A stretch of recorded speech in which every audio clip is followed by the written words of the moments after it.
Now let me play out that little difficult conversation which I had with Sachin.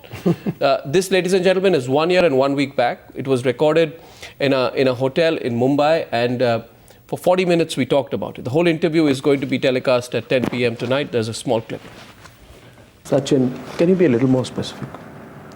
You know, I understand completely where you're coming from, and I completely admire the way in which you have played your cricket. And let me tell you, Sachin, nobody can take what you've achieved away from you. I want you to, today in the course of this interview, tell me openly about what you think about the R word, retirement. You know, and let me also tell you this, Sachin. I would also, like millions of Indians, completely not be able to come to terms with the fact that Sachin Tendulkar would not be playing for India. But it's a reality, isn't it? Can you get more specific? What are your boundaries? When will it happen? What is your calendar, Sachin?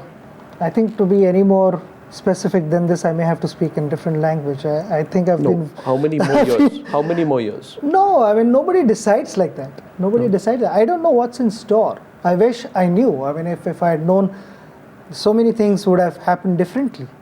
You know, I would not have to had to wait for 22 years to lift the World Cup trophy.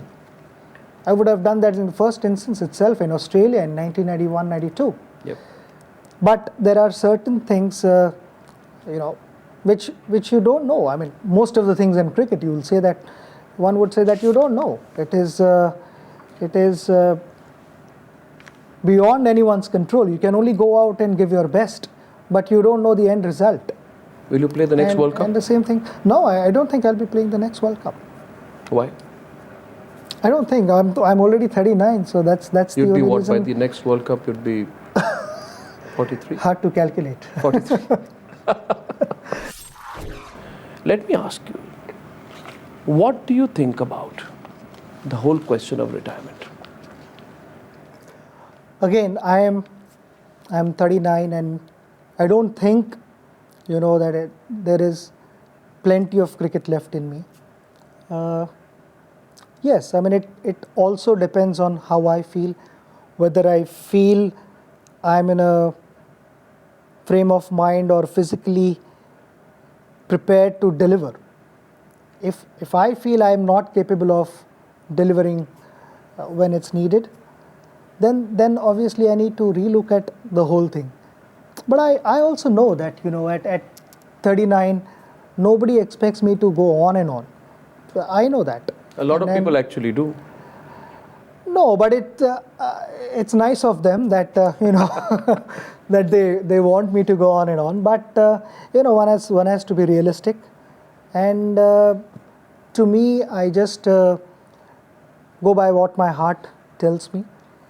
The day I feel, no, I'm not able to deliver. Now, these are two separate things, you know, scoring runs and what I feel inside. It can be a coincidence that, you know, the same, you know, in these three innings that I got out, the same thing had happened at the age of 25, nobody would have questioned. But it's happening at the age of 39, everyone will question, which is natural. It's natural. But then I am the best judge to evaluate things, because I know what is happening with my body or my mind, and then I'll take a call. It's going to be a tough call. It's going to be a tough call to say that I'm not going to play anymore. Why will it be a tough call? Because that is what I've done throughout my life. It's been my life, and then all of a sudden there comes a moment where you say, okay, I cannot go on. It's going to be a tough call. You think about that moment? Yes, I mean, I do think about that.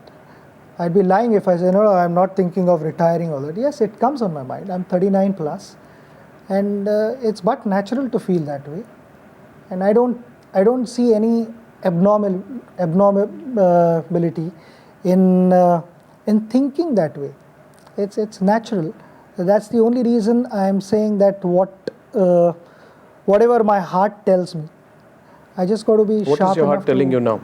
Well, at this moment I'm okay, but you got to take series by series, and that is how I will see.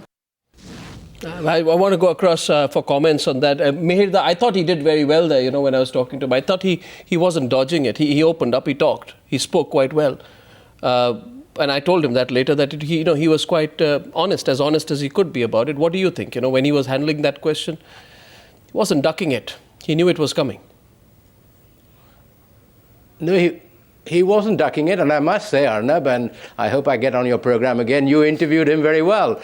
So you bowled some good balls that he negotiated very well. I was impressed with how honestly he said, and I think from his answers you can see that he was trying to work out when he should go and what it means what retirement means to a player. That was very evident. He was weighing up, what am I going to do next? There's been a lot of speculation, what do you do? And let me leave you with one thought on this question of retirement. I just wonder, I don't know, I'm not privy to his thoughts, I don't know who is. I wonder if he planned it, that he wanted to retire against the West Indies. Because I remember years ago talking to Raj Singh, who was chairman of the selectors, that they didn't pick Sachin, who was very young, to go to the West Indian tour. And Sachin felt that he was ready to make his debut for India. If you remember, he made his debut against Pakistan in Pakistan. And of course, Vivian Richards was his great hero. So maybe he feels, because I think Sachin is somebody who likes to close things properly. And maybe he feels this is the moment to close his career and then move on to something new. Yeah, well, equally, playing in South Africa and winning in South Africa, which we haven't done in South Africa, would also be, that still rankles somewhere. I'm sure it rankles even for Sachin Tendulkar. So a man like Sachin is not short of options. Kishorda, what do you think? Now, here's a broader question.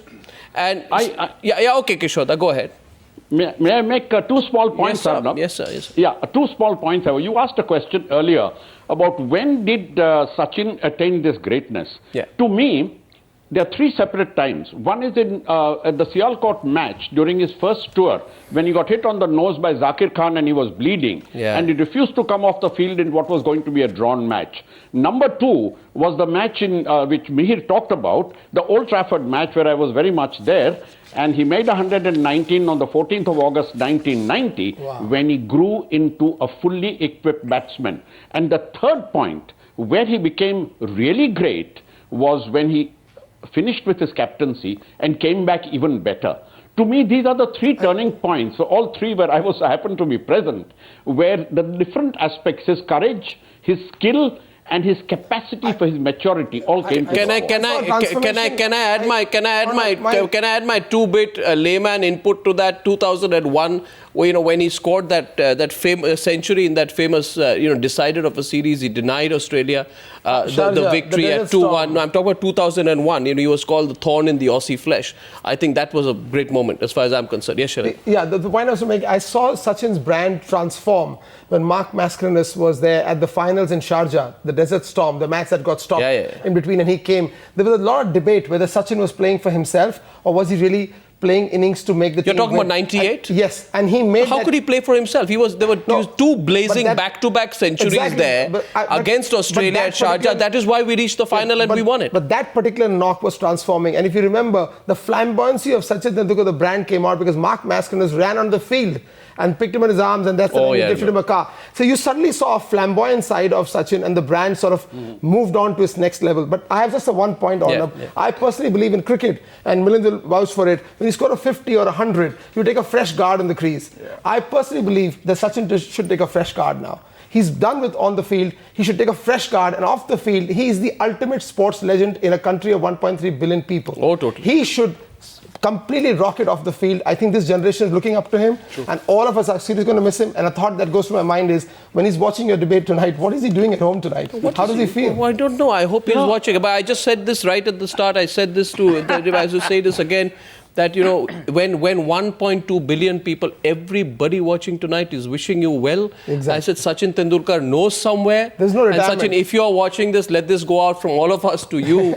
There is not one Indian today who does not wish you the best for whatever you do. At 40, there are very few people who achieve that, and I think you are one of those greatest. One cricket in the world. Yes, sorry, Sohail.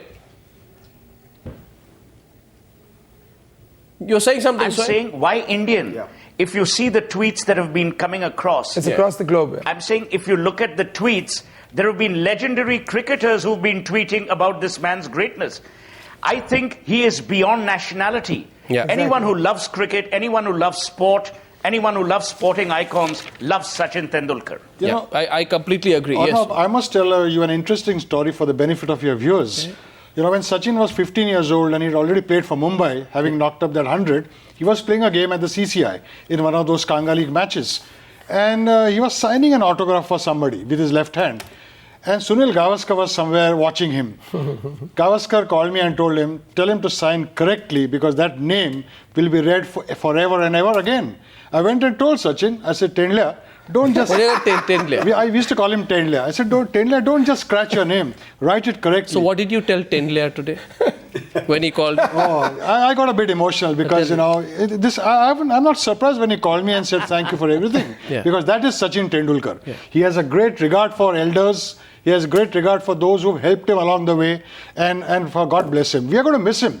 And I have a point of view from the cricketing angle. Yeah. I wish Sachin had gone to South Africa. Because his presence in this team at number 4 would have, you know, around him people would have played, like you said earlier. But maybe he wants to do it. And also I want to say something that many a number 4 who haven't played for India for 24 years will now find a place there. Yeah, that's true. That's 24 true. Years, all the number 4s of the Indian, you know, cricket have been waiting. Who would you put at number 4? Maybe a Rohit Sharma is a strong contender at that position. Yeah, but that's not really what we're talking about today. Hemant? I think you talk about greatness, and I think one thing about Sachin is that his as a human being, as a person, like Milind rightly said, respecting people. I remember interviewing him at his house, 95, and the last question I asked him was, what would you like to be remembered as?